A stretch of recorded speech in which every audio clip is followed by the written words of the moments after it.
Bueno, entonces tu principio fue pequeño, pero tu final será grande. Y ahora Dios te establece en un lugar donde vas a aumentar, donde vas a crecer. No importa, hermano, si te ha pasado lo que te haya pasado, Dios sigue teniendo el control. Tus derrotas ya no las vas a llorar. Este año es un año de bendición para ti. Va a cosechar con gozo. El Señor te va a hacer un victorioso. Este es el año donde te va a ir bien. El Señor te dice que ha terminado tu prueba, que tu lucha ha terminado. El Señor proclama para ti que es un tiempo distinto. Te llevará a un mejor lugar, te establecerá en un lugar bueno, en un lugar de bendición, libre de todo agobio, libre de toda aflicción, libre de toda angustia, hermano, y te preparará una mesa llena de manjar. Y todo esto, recordarle esto que es bien importante y que ustedes lo tengan claro. La Biblia tiene 66 libros y esos 66 libros se pueden dividir en 3 grupos de 22. ¿Por qué 22? Porque 22 es el número de letras que tiene el alefato hebreo. Y esos 3 grupos se pueden dividir entonces en el grupo de libros del Padre, del Hijo y del Espíritu Santo, que ahí están descritos, tal vez no todos, pero sobre todo me interesa el libro número 22 de cada uno de esos 3 grupos. Y ahí están marcados. Eso ya lo he enseñado, solo es un recordatorio. Luego, pues hablar o enfatizar que el libro del Cantar de los Cantares, que sería el libro número 22 del grupo de libros del Padre, nos habla a nosotros del amor. Eso es innegable, eso no se puede negar, porque el Cantar de los Cantares, su énfasis está en el amor. Por el otro lado, el grupo de libros del Hijo terminan en el libro número 22, que es el libro de los Hechos, y esto nos habla a nosotros del Espíritu Santo. El Espíritu Santo es lo que marca el libro de los Hechos, también lo hemos dicho, y ahí sí que, aunque hay cosas específicas que se pudieran hablar ahí, como la obra de los apóstoles, el inicio de la iglesia, muchas otras cosas, pero al final todo se centra en el Espíritu Santo. Y por último, el grupo de libros del Espíritu Santo, que terminan en el libro de Apocalipsis, y pues el mismo nombre Apocalipsis al traducirlo en español sería revelación. De hecho, hay Biblias que no ponen libro de Apocalipsis, porque esa es una palabra españolizada del griego, sino que le ponen precisamente revelación. Y entonces estos 3 elementos son importantes. Diría yo que son los elementos realmente más importantes que nosotros deberíamos de tener en este tiempo final. Puede ser que no pueda ser. Seguramente la señal como tal no es una señal literal, pero estas 3 cosas la iglesia las debe de tener. Es decir, la iglesia debe de amar al Señor con todo su corazón, la iglesia debe ser llena del Espíritu Santo y la iglesia debe de tener revelación. Sin revelación, creo yo que este último tiempo va a ser bastante difícil el poder caminar, porque ya no va a ser un tiempo como todos los anteriores. Vamos a enfrentarnos, bueno, tal vez estoy diciendo mal, nos estamos enfrentando con cosas que antes no nos habíamos enfrentado. Muchas de las cosas que nosotros vamos a vivir en este tiempo final y estamos viviendo ya son cosas que solamente con una revelación que viene del Espíritu Santo vamos a poder enfrentarlas. Es decir, no son batallas típicas las que estamos enfrentando, sino son batallas atípicas, son batallas fuera de lo normal. Y muchas veces nosotros tenemos más o menos como el pueblo de Israel en Egipto. Ellos sabían, conocían ciertos lugares, ellos sabían dónde había agua, conocían quizás muchos de los pormenores que se dieron en el desierto. Sin embargo, cuando entraron a la tierra prometida, el Señor fue muy enfático y claro, diciéndoles a ellos: esta tierra ustedes no la conocen. Y así que la única manera que ustedes no se extravíen, no se pierdan, es que se mantengan cerca del arca del pacto. Les dio incluso una distancia de cuánta distancia tenían que tener del arca del pacto. Pero lo que el arca del pacto simboliza la presencia de Dios. Y ahí en el arca del pacto estaban las tablas de la ley, estaba el maná y estaba la vara de Aarón. Y esas tres cosas simbolizan precisamente al Padre, al Hijo y al Espíritu Santo. Entonces, es decir, ustedes no se pueden apartar de esto, no se pueden apartar de la presencia de Dios, no se pueden apartar del arca del pacto, porque entonces se van a extraviar, van a tomar caminos equivocados. Ok. Luego, entonces, nos quedamos con ustedes hablando de este tema. Aquí yo les dije a ustedes que en este primer grupo de 22 libros estaban los 3 libros que representan mujeres. Hay muchas otras mujeres que son figura de la iglesia, pero que no están representadas directamente en un libro, como estas 3 mujeres. Y estas 3 mujeres son mujeres que son figura de mujeres que se casan y que definitivamente tienen, hay una enseñanza ahí muy grande. Y entonces así rápidamente, yo le dije que estas 3 mujeres eran figura de estas 3 cosas, del sembrador, del atleta y del soldado, que es un tema que ha venido desarrollando nuestro apóstol y pues que nosotros estando en la misma visión también vamos desarrollando.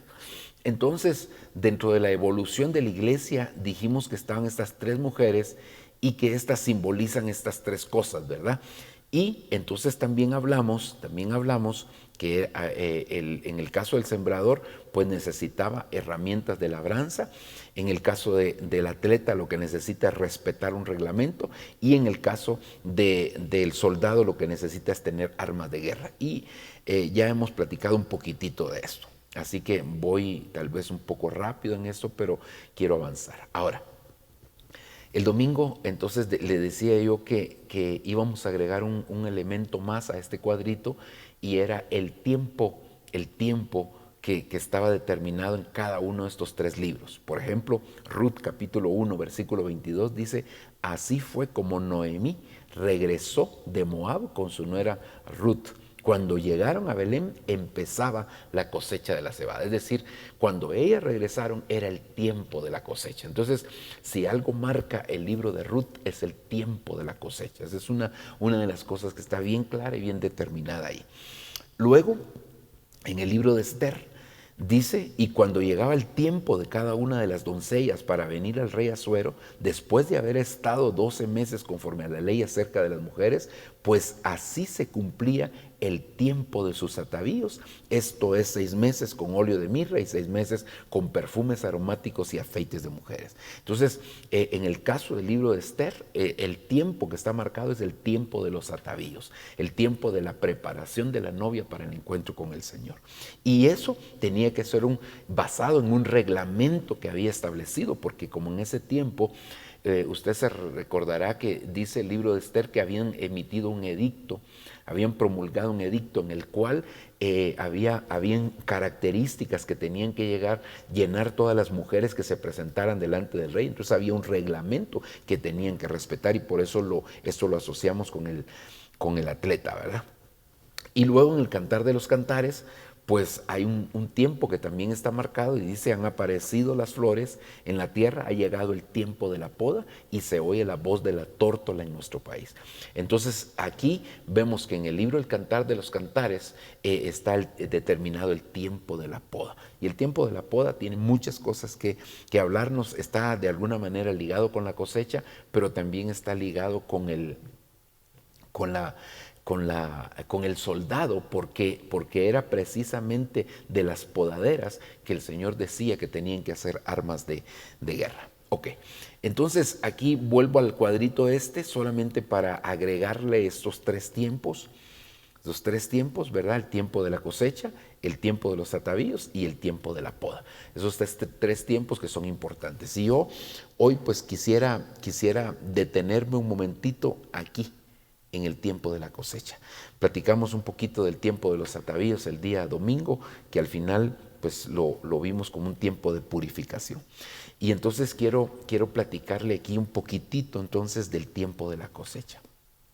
¿Qué cosas sucedían en el tiempo de la cosecha? ¿Qué cosas tenían que experimentarse en el tiempo de la cosecha? Entonces, veo por lo menos aquí, hay varias mujeres que hicieron cosas en el tiempo de la cosecha. Y entonces vamos primeramente al libro de Ruth.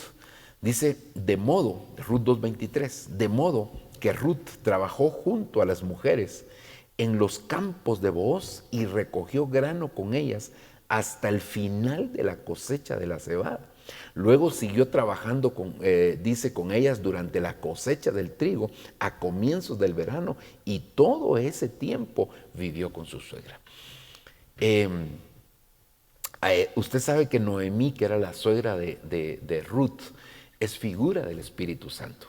Y una de las cosas que nosotros vemos aquí, ¿verdad?, es que Ruth siempre estuvo viviendo con su suegra. Es decir, nunca se apartó de su suegra hasta el momento de la boda. Hasta el momento que se casó con Booz, entonces ya dejó a su suegra, ¿verdad? Pero entonces eso quiere decir que una de las cosas que nosotros tenemos que entender, y por eso lo ligaba yo aquí con lo que veníamos platicando del Espíritu Santo, porque Ruth siempre está pegada a su suegra. Es decir, se lo consultaba todo, ella le daba consejos, le decía qué hacer, qué no hacer. Ella le decía qué vestimenta se tenía que poner para presentarse con Booz. Ella le decía cómo se tenía que acostar con él. Estoy hablando no en el sentido sexual, sino que cuando ella llegó a pedirle que él la cubriera con su manto. Es decir, que ella le dio pormenores, y eso es algo que tiene que hacer la iglesia en este tiempo. Tenemos que aprender a tener una buena relación con el Espíritu Santo. Que el Espíritu Santo, nosotros aprendamos a estrechar esa intimidad con el Espíritu Santo de tal forma que podamos obtener de Él la dirección, el consejo, la sabiduría y las instrucciones necesarias para saber qué hacer en cada momento que nos vamos a enfrentar, porque todos nosotros nos enfrentamos, diariamente nos enfrentamos con diferentes cosas, diariamente nos enfrentamos con situaciones que muchas veces nosotros no sabemos qué hacer, pero el Espíritu Santo sí sabe qué es lo que tenemos que hacer. Entonces esto se lo quiero remarcar. Y todo el tiempo vivió con su suegra. Todo el tiempo unida al Espíritu Santo, todo el tiempo pegada al Espíritu Santo, todo el tiempo consultando al Espíritu Santo, pidiendo consejos al Espíritu Santo. Esa sería la primera cosa que quiero extraer de aquí. La otra cosa es que Ruth recogió, dice aquí, trabajó junto con las mujeres, recogiendo grano con ellas hasta el final de la cosecha. Y de la cebada, y luego siguió al final de la cosecha del trigo. Y después de eso es que ella se casa. Aquí habría muchas cosas que podríamos hablar, pero algo que yo quiero enfatizarle a usted es que para poder recoger hay que agacharse. ¿Verdad? Hay que agacharse, y eso nos habla a nosotros de humildad, ¿verdad? Eso fue el distintivo de Ruth, fue la humildad. Y esa humildad, usted se da cuenta que la manifestó desde el principio, ¿verdad? La otra nuera de Noemí, ella, en el momento que Noemí la soltó y le dijo, vete, regrésate, ella no lo pensó dos veces. Ella dijo, ¿qué me importa que le pase a mi suegra? ¿Qué me importa cómo viva? ¿Qué me importa qué va a comer? Ella no le importó nada, sino que ella, ¿verdad?, regresó a sus antepasados. Pero Ruth no, sino que Ruth llegó con ella, e inclusive ni siquiera la dejó que trabajara, sino que ella fue a trabajar por ella. Bueno, ahí hay otras cosas más, pero a mí me llama la atención la humildad. Porque es decir, ¿cuánto durará la cosecha? Yo no sé si alguna aquí ha trabajado en cosecha, hermanos. Nadie. 6 meses, desde que se siembra hasta que se cosecha. Bueno, imagínese usted, y ella estuvo desde el principio de la cosecha de la cebada y hasta el final de la cosecha del trigo. Es decir que ella entonces se dispuso, y su trabajo era cansado, porque era un trabajo, eso de estarse agachando, porque cuando nosotros leemos todo el contexto de estos versículos nos damos cuenta que dice que Booz dio la orden a sus segadores que no le entregaran en la mano las espigas que ya habían recogido, sino que se las dejaran tiradas. Y era precisamente por eso, para probar la humildad. Y mire, hay un versículo, y si quiere lo vamos a buscar aquí, si Señor me auxilia, vamos a ver, en el libro de los Salmos, capítulo 51 es, donde David se ministra, ¿verdad? 51, 17. Pero lo voy a buscar en esta versión. Mire cómo dice el versículo 17, ahí usted lo puede leer si logra leer, porque la letra es pequeña, ¿verdad? Pero dice, para ti la mejor ofrenda es la humildad. Es decir que nosotros podríamos traer una ofrenda económica al Señor y venir con orgullo. Y de todas maneras el Señor no la va a recibir de la manera adecuada. ¿Por qué? Porque antes de que Dios vea lo que nosotros le damos a Él, el Señor primero ve nuestro corazón. Y nuestro corazón, hermano, debe de ser un corazón humilde. Debemos de tener una actitud de humildad. Por eso fue que cuando ella llega con Booz, lo que le decía hace un momento, ¿verdad? Que Noemí le dice a Ruth, cuando llegues, acuéstate. Pero ¿dónde se acostó ella? Ella no se acostó a la par de él. Porque acostarse a la par de él estaba diciéndole, yo que lo que quiero es ser tu mujer, ¿verdad? Lo que quiero es acostarme contigo. No, sino que ella se acostó a los pies de Booz, ¿verdad? Y eso precisamente habla de humildad. Ella no se puso a la par de él, ella no se puso de tú a tú con él, sino que ella se humilló, se puso a los pies de él. Pero volviendo al punto, entonces necesitamos aprender. Fíjese lo que dije, necesitamos aprender a ser humilde. Uno no nace humilde porque nace en un hogar donde hay pocos recursos. De eso no depende la humildad. La humildad no está en cuánto dinero tengas o si tus padres tuvieron o no tuvieron recursos económicos. De eso no depende la humildad. Antes se decía, ay, pobrecito, es bien humilde, refiriéndose a que era pobre. No, la humildad no tiene que ver con la pobreza, porque hay ricos orgullosos, hay ricos humildes, y también hay pobres orgullosos, hermano, y pobres humildes, ¿verdad? Eso no depende realmente de eso. Entonces, la humildad no está en la escasez que puedas tener de algún tipo de recurso, sino la humildad es una actitud que tenemos en el corazón y sobre todo en nuestra relación con el Señor, de dependencia de Él. La humildad está en reconocer que al final nosotros, ¿qué hemos hecho para salvarnos, hermano? Nada, si Él lo ha hecho todo. Él lo hace todo. Entonces aquí lo que está haciendo Booz es probando la humildad de aquella mujer, ¿verdad? Y le manda que vaya a recoger, Claro, después viene un gran premio para ella, porque usted ve, hermana, si nos vamos al libro de Ruth, otra vez me voy a salir aquí, pero déjeme, vamos a ver si nos vamos al libro de Ruth. Ay, ¿dónde está Ruth? Aquí está. Ruth capítulo número 1. Y vamos a ir desde el principio, pero vamos a ver tal vez en el versículo 2. 2 creo que es capítulo 2. Dice, y Ruth la Moabita, te ruego que me dejes ir a espigar. Bueno, y aquí vos respondieron, perdónenme que me voy a adelantar un poquitito.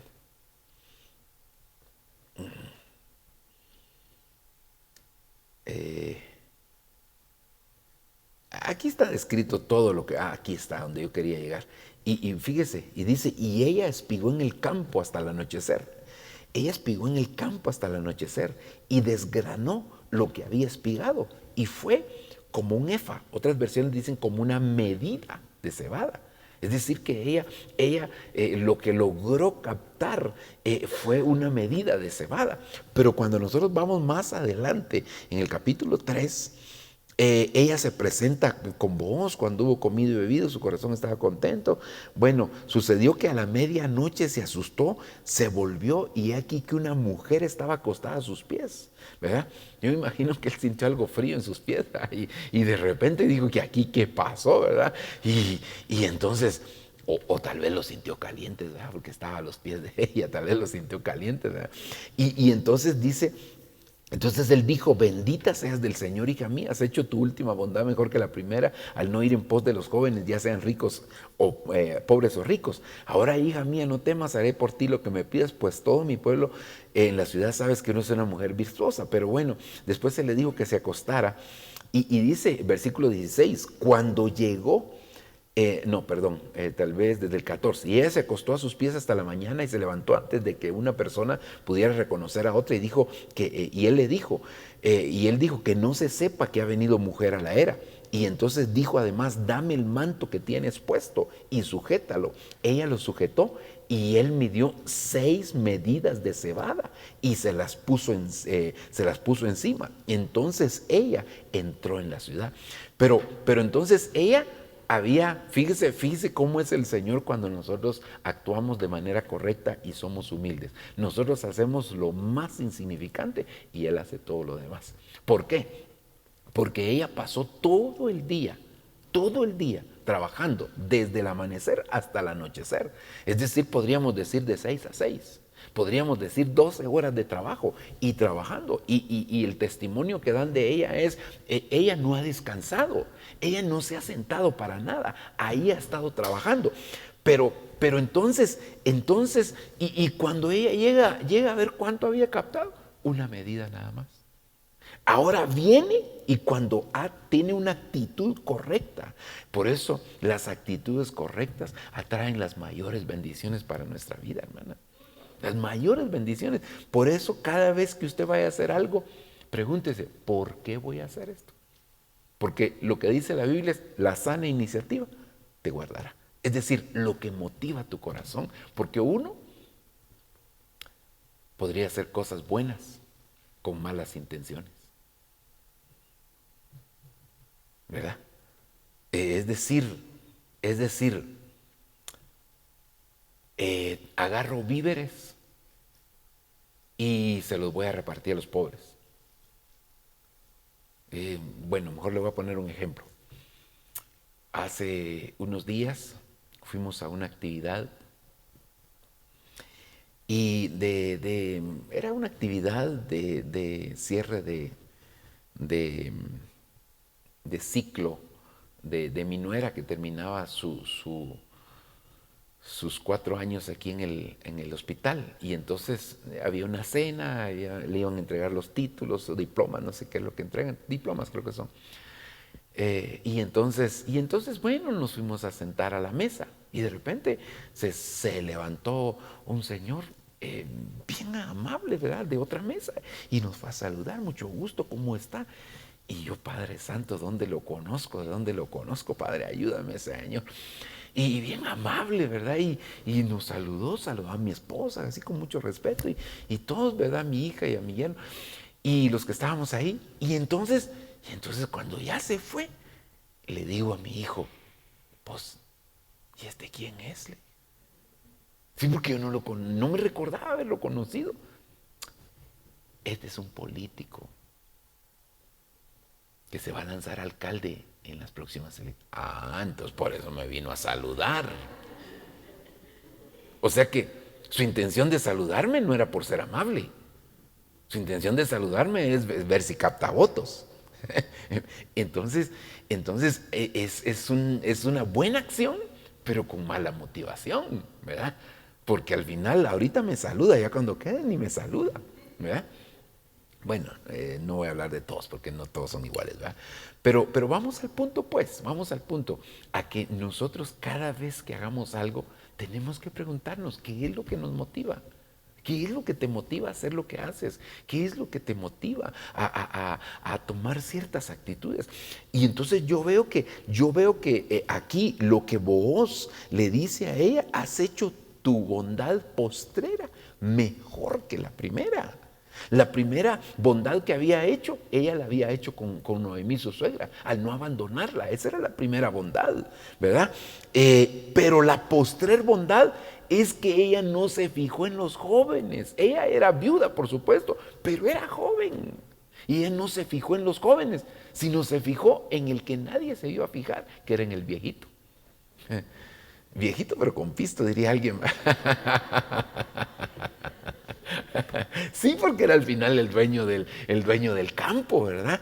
Pero es que él era el único que la podía redimir a ella, porque era pariente cercano de él, entonces la podía redimir. Pero entonces mire la actitud de humildad que ella tuvo, esa actitud la llevó a que entonces ahora Booz le da 6 medidas y una que ella ya tenía. Entonces le completó las medidas, le dio 7 medidas al final de cuentas. Ella trabajó por una, pero recibió 7. Entonces, a veces tú no te pones a pensar que una buena actitud puede hacer que eso desprenda una virtud tremenda de parte del Señor. Como la mujer de flujo de sangre, su actitud de humillarse ante el Señor para tocar el borde de su manto hizo que desprendiera virtud de ella y que fuera sana después de 12 años de estar padeciendo aquel flujo de sangre. La actitud de aquella mujer pecadora que se acerca al Señor para derramar el perfume de nardo puro, esa actitud hizo que el Señor la honrara por tener esa actitud. Es decir, era una mala mujer con una buena actitud. Lamentablemente, hay buenos cristianos con malas actitudes. Buenos cristianos, buena gente, buenas personas, pero a veces tienen malas actitudes. Y por eso es que nosotros debemos de cuidar nuestras actitudes. Dentro de nuestras actitudes debemos de cuidar nuestro carácter. Debemos de cuidar nuestro carácter, porque no todas las personas, hermano, están para aguantarte como tú eres. No. Debemos de cambiar nuestras actitudes. Pues yo así soy, si quieren que me aguanten. No. Las personas que más te aman te soportan, pero también tienen sus límites. Y debes de cambiar tu carácter. No puede ser que siempre seas la misma persona, mi hermano, y que tengas un carácter que quien la aguanta. Un carácter como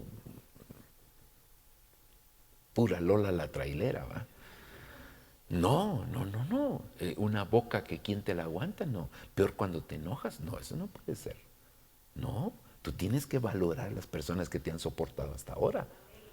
¿Verdad? Porque te soportan porque te aman, pero no te van a soportar siempre. Entonces debemos de cuidar esa buena actitud de estas personas que les cito, aparte de Ruth, hizo que el mundo les cambiara totalmente a ella. Mire, yo me imagino a esa mujer pecadora, algunas versiones dicen que era una prostituta, yo me la imagino a ella pues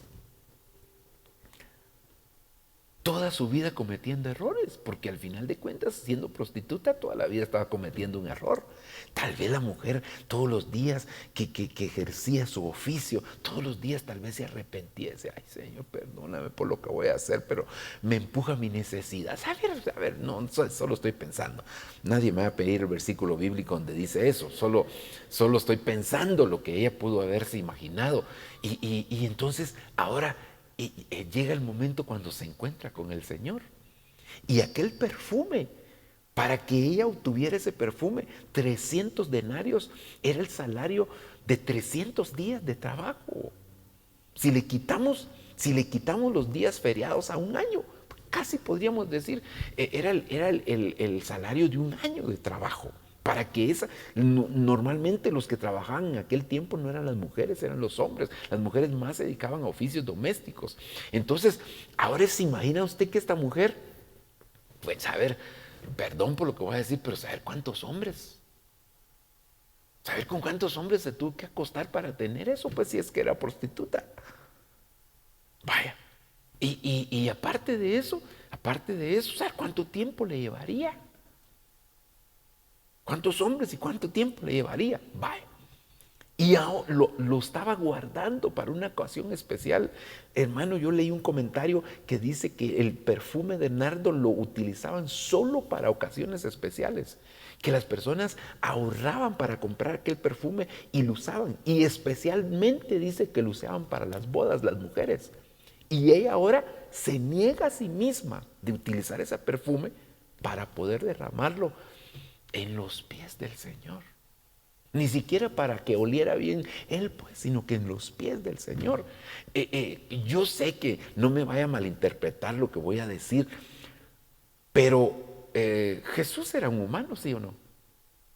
Entonces se le ensuciaban los pies. No va a creer que porque era Dios y también era humano, no va a creer que siempre, o sea, el caminar de un hombre en aquel tiempo, hermano, en medio del polvo usaban sandalias, no usaban botas que les protegieran del polvo, no, eran sandalias. Entonces los pies del Señor posiblemente tenían polvo y ella lo utilizó para lavar. ¿Por qué no utilizó agua, pues?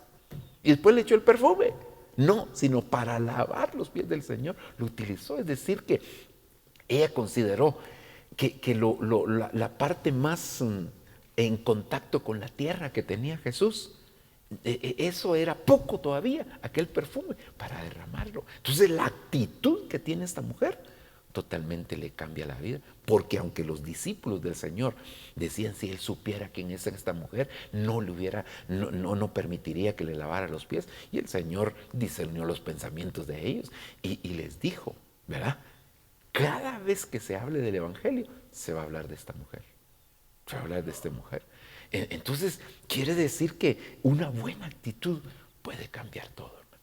Puede cambiar todo, puede cambiar todo. Una buena actitud abre una puerta. Ruth, su buena actitud de humildad, hizo que aquel hombre Booz le diera 6 medidas y ahora ella tenía en abundancia. Pero por el otro lado, también eso le abrió la puerta, unida con otras actitudes que ella tuvo, que ella pudiera realmente llegar a casarse con Booz. O sea, Booz, fíjense cuál fue la primera actitud que vio Booz en ella, la diligencia. Diligencia. Y uno debe de ser así, diligente, hermano. No estar pidiéndole permiso a un pie para levantar el otro. Sobre todo cuando uno trabaja. Cuando usted trabaja para alguien, usted debe ser diligente. Sí, debe ser diligente. Pero es que me pagan poco, pero usted lo aceptó. Usted no trabaja por lo que le pagan, sino porque usted aceptó un trabajo. Si usted le dijeron, le puedo pagar, qué sé yo, 20 quetzales. Entonces solo trabajo hasta que lleguen los 20. Ni que fuera muñeco de batería o de cuerda, ¿va? Sí que se le termina la cuerda. No, porque usted aceptó ese salario. Ahora, si usted no lo hubiera aceptado, pues usted es libre. Pero si usted acepta un salario y le dijeron va a trabajar de tal hora a tal hora y no hace las cosas, no, es Ruth. ¿Usted no se ha dado cuenta que hay gente que llega a una fiesta de invitado y al ratito ya anda repartiendo comida? ¿No conoce gente así? Yo siempre he dicho que no sé por qué lo hacen, si para quedarse con la mejor parte, porque el que reparte se queda con la mejor parte, o porque realmente son diligentes, ¿verdad? Porque hay gente que así es diligente y tiene un don de servicio extraordinario donde quiera que vayan, hermano, ¿verdad? Siempre están haciendo algo. Entonces Ruth llegó y ella solo pidió permiso para espigar y le dieron permiso y ella no descansó. Ya no descansó. Cuando era la hora de la refa, porque hubo hora de refa ahí, entonces Booz la llamó y le dijo que comiera ahí con los segadores. Es decir, que la elevó de nivel por su diligencia. Hermano, el diligente, dice la Biblia, que el diligente delante de los grandes estará. Es decir, hermano, que el diligente se abre puertas solito, hombre. Por eso uno debe ser diligente. Sea diligente. Le dicen a las 6 de la mañana, 6 menos cuarto usted. Le dicen a las 8 menos cuarto. No que, perdone que vine tarde, pero es que el bus, si usted sabe que los buses siempre llega, hermano, hay problemas, entonces madrugue, porque el que madruga Dios lo ayuda, dice la Biblia, ¿verdad? Entonces tenemos que aprender a ser diligentes en todas las cosas que hagamos. En todas las cosas que hagamos, aprender la diligencia. Aprender la diligencia, aprender la diligencia. Y la otra cosa, humildad. Humildad aquí en el caso de Ruth. Ok. Dios mío, cómo se va el tiempo aquí, ¿verdad? Dios nos ayude. Volvamos aquí entonces. Quiero dejar un poquitito a Ruth y quiero ir a este otro ejemplo aquí en la Biblia. Dice, segundo libro de Samuel 21:8, el rey tomó a los dos hijos de Rispa, hija de Aja, Armoni y Mefiboset, que ella había dado a Saúl. Es decir, que esta era la mujer de Saúl, o una de las mujeres de Saúl, concubina de Saúl me parece que era. Y a los 5 hijos de Merab, hija de Saúl, que ella había dado a Adriel, hijo de Barzilai Meolatita. Y los entregó en manos de los gabaonitas, que los ahorcaron en el monte delante del Señor, de modo que los 7 cayeron a la vez. Tengámonos un momentito aquí, no siga leyendo y présteme su atención. ¿Qué es lo que había pasado? En el tiempo de Josué, cuando ellos entraron a conquistar Canaán, a Josué lo engañaron unos hombres llamados precisamente los gabaonitas. Estos gabaonitas engañaron a Josué, diciéndole que ellos vivían en una tierra lejana y que lo que querían era hacer un pacto de que Josué no los iba a matar a ellos, porque como Israel iba conquistando, iba matando a los que estaban ahí en la tierra prometida, porque esa es la orden que el Señor les había dado, que conquistaran, fueran exterminando, porque esos era gente mala. Porque la tierra que el Señor les dio a los israelitas no se las dio porque los israelitas fueran buenos, sino se las dio porque los otros eran malos. Eso dice la Biblia.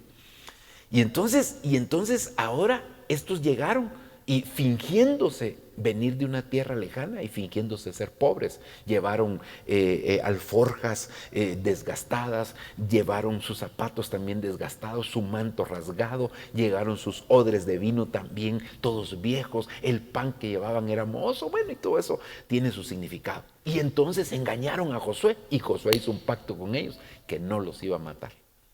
¿Y qué si Josué se entera? Que ellos vivían ahí en la tierra de Canaán. Pero como él ya había hecho un pacto, y mire, aquí una enseñanza bien importante para nosotros. A pesar de que engañaron a Josué, Josué respetó el pacto que había hecho con ellos. Fíjese qué tremendo.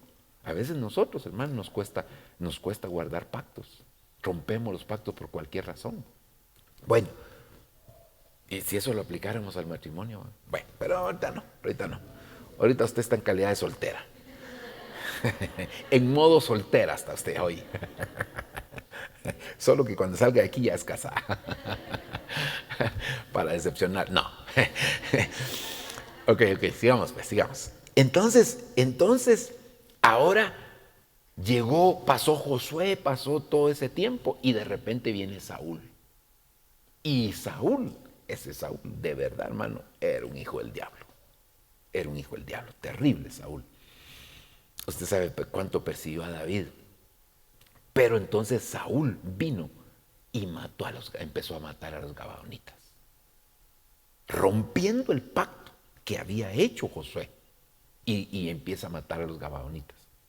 Y le dijeron que había un pacto y él no lo respetó. Y entonces, cuando matan a Saúl, llegan los gabaonitas con David. Y le dicen, nosotros hicimos un pacto. Y Josué hizo un pacto y dijo que no nos iba a matar. Y Saúl se levantó contra nosotros para matarnos. Y nosotros queremos que tú respetes ese pacto.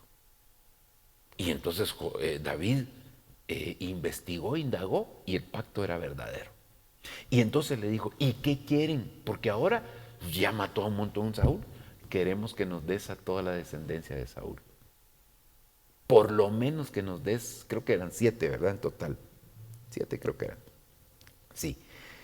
Que nos des 7 de la descendencia de Saúl. Queremos que esos 7 de la descendencia de Saúl, tú nos los entregues para que nosotros podamos ejecutar venganza contra Saúl.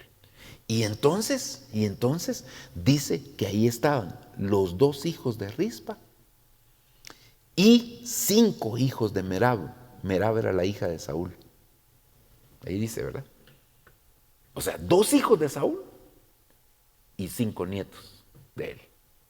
Con eso nosotros vamos a estar. Y entonces dice aquí, los entregó en manos de los gabaonitas, que los ahorcaron en el monte delante del Señor, de modo que los 7 cayeron a la vez. Les dieron muerte, oiga, en los primeros días de la cosecha. Es decir, esto pasó en los primeros días de la cosecha, al comienzo de la cosecha de la cebada. Pero ahora versículo 10, y Rispa, hija de Aja, tomó tela de cilicio y lo tendió sobre sí, para sí sobre la roca, desde el comienzo de la cosecha hasta que llovió del cielo sobre ellos, y no permitió que las aves del cielo se posaran sobre ellos. Dice de ellos, de día, ni las fieras del campo de noche. Es decir, que esta mujer en el tiempo de la cosecha, por eso le marqué, ¿verdad? Que en el tiempo de Ruth hubo tiempo de cosecha, pero en el tiempo de la cosecha esta mujer se paró. Y aunque yo le dije hace un momento que usted vino en calidad, en modo soltera hoy, ¿verdad? Usted tiene que acordarse de sus hijos. Porque, hermano, esta mujer, mire pues, si ya estaban muertos. Y no dicen por ahí que a uno muerto, ¿para qué quiere la vida? Pues ya estaban muertos. Pero ella no dejó que las aves se los comieran, ni las fieras del campo. Estas fieras y aves del campo son figuras de potestades y de espíritus inmundos. Entonces ella se paró. Ahora, perdóneme, ha de haber sido una mujer muy valiente, ha de haber sido una mujer guerrera, porque ¿qué fieras del campo se le ocurren a usted que había? Las aves, pues digamos que uno las puede, aunque yo, hermano, a veces he ido en la carretera y de repente hay un chucho muerto ahí que se están comiendo los buitres y no se hacen a un lado los ingratos, viendo el carro. Ya cuando miran muy cerquita, como que quieren, y hasta uno se tiene que hacer a un lado, porque si no, puede atropellar a uno de esos. Y no es por ellos, porque ellos al final, sino por el carro de uno, que se lo dejan todo averiado. Ahora, ¿qué fieras del campo se imagina usted que había? ¿Qué tipo de fieras? ¿Lobos? ¿Llenas? Saber si estaban llenas porque andaban buscando. ¿Llenas? ¿Qué más? ¿Coyotes? ¿Qué sé yo? ¿Qué tipo de...? Bueno, esos animales, tal vez lobos, ¿verdad? Y que son animales carnívoros. Pero ¿se imagina usted que ella dice aquí, hermano, dice, y lo tendió sobre sí, sobre la roca, desde el comienzo de la cosecha hasta el día que llovió del cielo? ¿Cuánto tiempo estuvo ahí? Vaya, la hermana decía que el maíz son 6 meses. Digamos que fueran 3, pues. 3 meses ahí, ahuyentando aves del cielo y ahuyentando a las fieras de la noche. Es decir, que no se desprendió si fueron 30 días, 10 días, no que haya sido, pero no se desprendió de ahí hasta el día que llovió.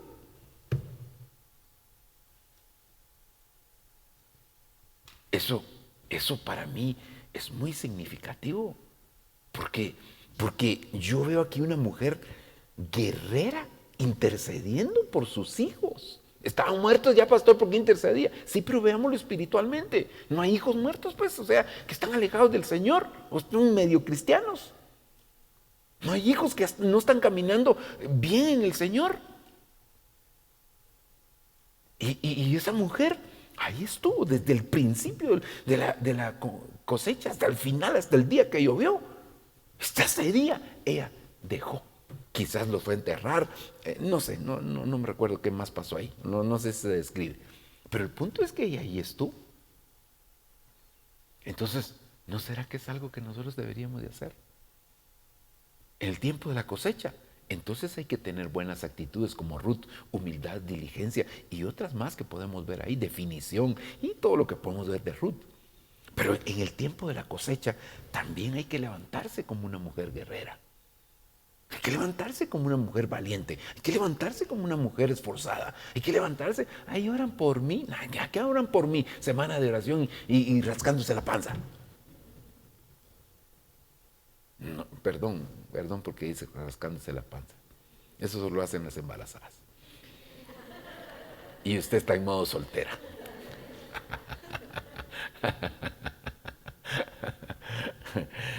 O sea, pues, va rascándose los pies, pues.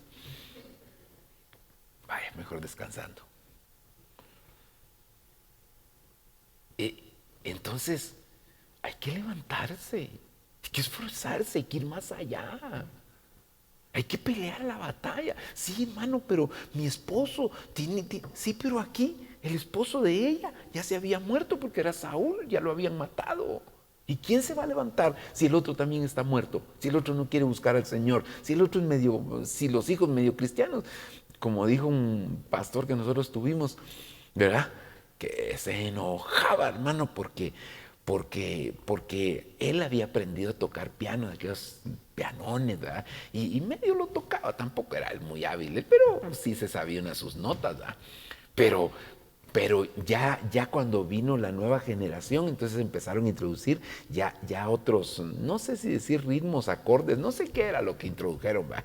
Y entonces, como él tocaba el piano y los otros tocaban la guitarra, el bajo y la batería, entonces, y él ya era grande, un hombre de 80 y algo de años. Y entonces no podía llevar los acordes igual que ellos, pues que ya sabían otras formas de tocar, me imagino yo no soy músico.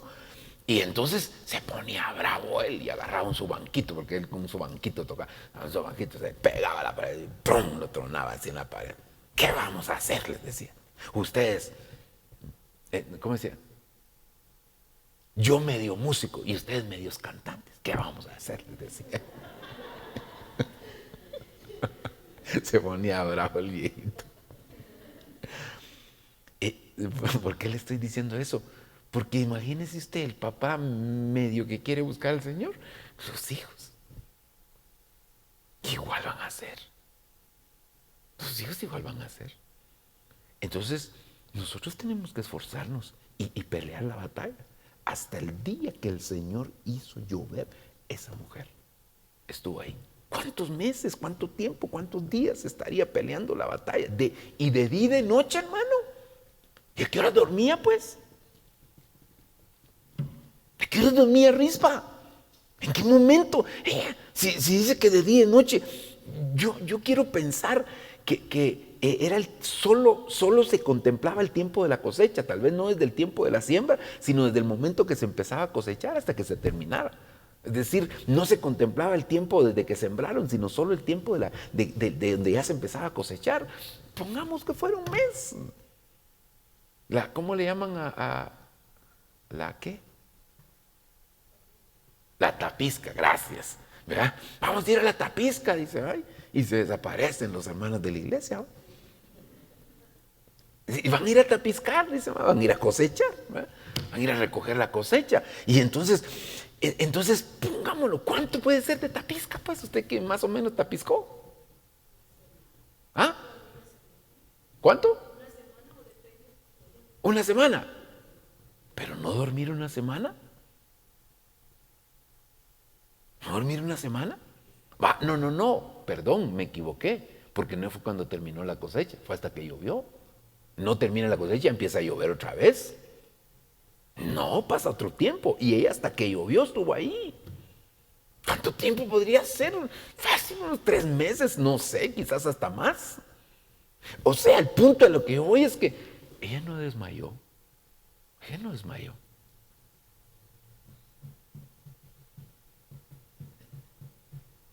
Nosotros a veces, hermano, oramos y ya no quiero orar porque el Señor no me responde. No te responde lo que tú quieres, pero Él siempre responde. Como alguien orando al Señor, imagínese usted pidiéndole, Señor, sana a fulanito. Y le dice, ¿y no aceptamos un no como respuesta? Cáigame bien. Si Dios es soberano, puede decir sí, no. Puede decir no lo voy a sanar y qué.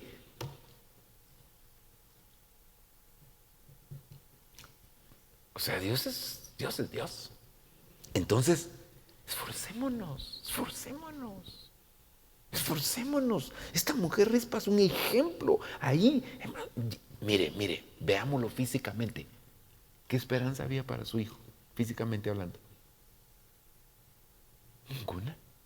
Ya lo habían matado.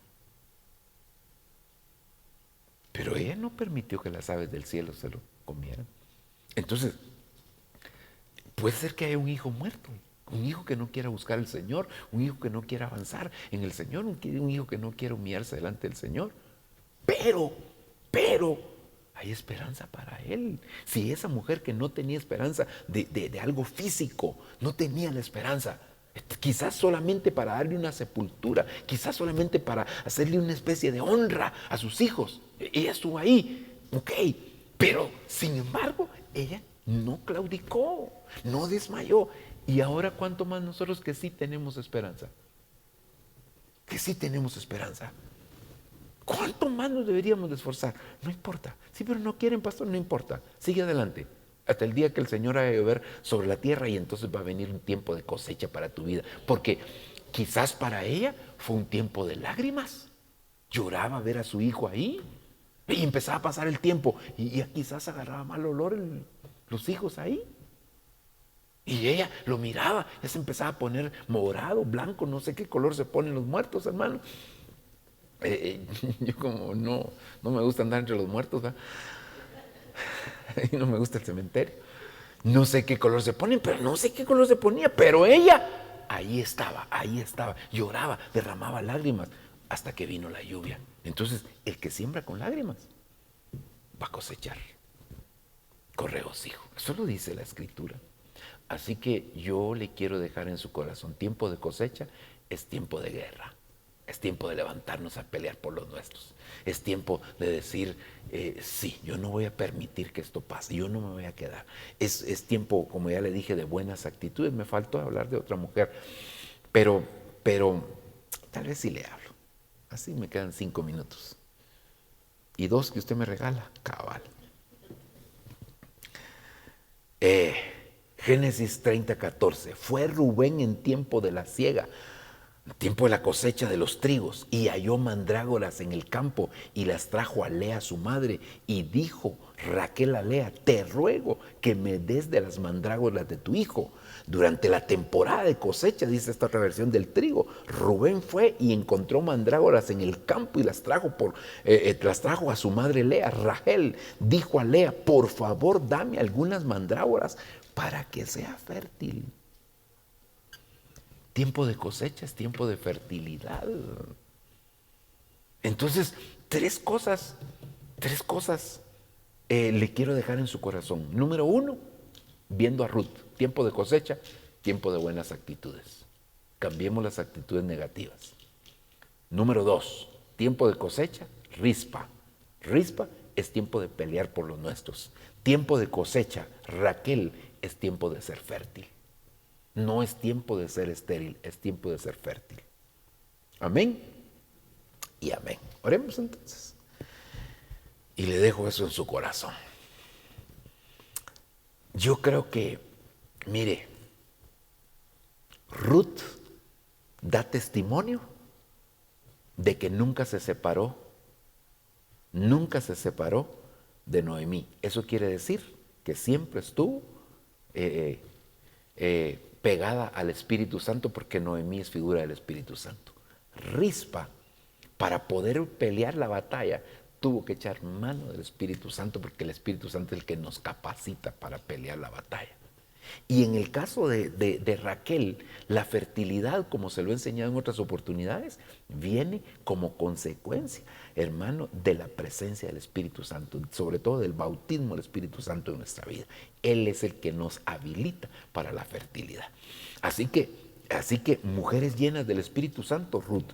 ¿Para qué? Para tener buenas actitudes. Mujeres llenas del Espíritu Santo, Rispa. ¿Para qué? Para pelear la buena batalla. Mujeres llenas del Espíritu Santo, como Raquel, para poder ser fértil y dar fruto para el Señor y poder decirle, venga mi amado a su huerto y coma de su dulce fruto.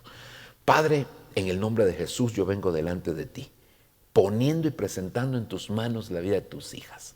Te pido, papito lindo, por favor, por amor a tu nombre, que nos llenes de tu Espíritu Santo, que nos llenes de tu Espíritu Santo. Estamos necesitados de tu Espíritu Santo, estamos necesitados de ti, estamos necesitados de tu ayuda, estamos necesitados de tu auxilio, estamos necesitados de tu bendición, estamos necesitados de tu misericordia. Por favor, danos más de tu Espíritu Santo, danos más de tu Espíritu Santo. Lo necesitamos, papito lindo. En el nombre poderoso de Jesús te lo suplicamos, te lo pedimos, Padre. Yo sé que tú eres grande. Ayuda, Señor, a tus hijas, Señor, para que busquen esa llenura de tu Espíritu Santo, para tener buenas actitudes, para pelear la buena batalla, para ser fértil en ti, Señor. En el nombre poderoso de Jesús, yo te lo suplico, yo te lo pido, Señor, por amor a tu nombre, manifiéstate,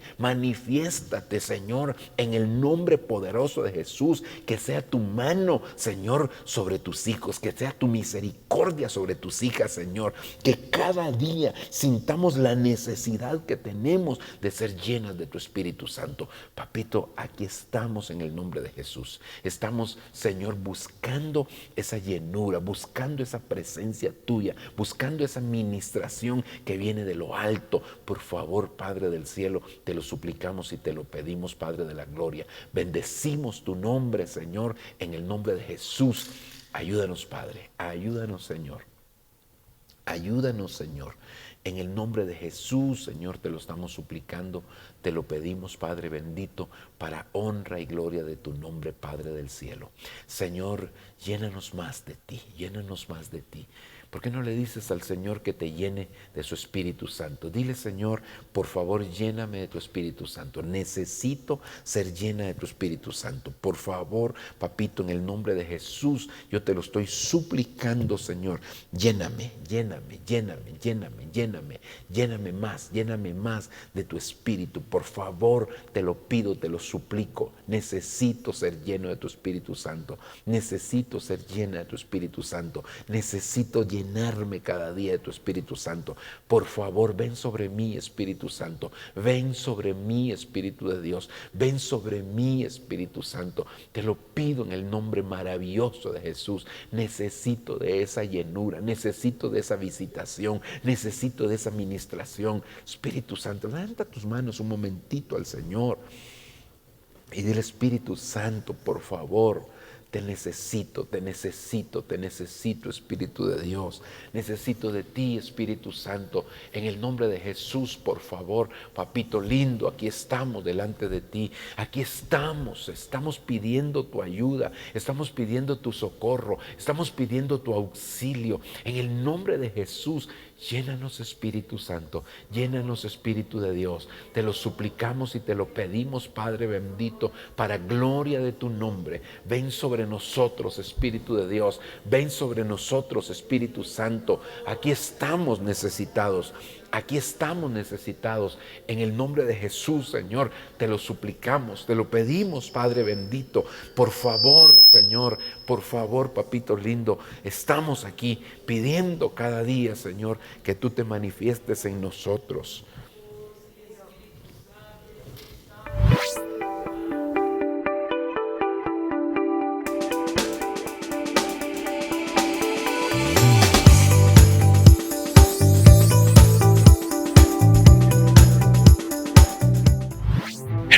Entonces tu principio fue pequeño, pero tu final será grande.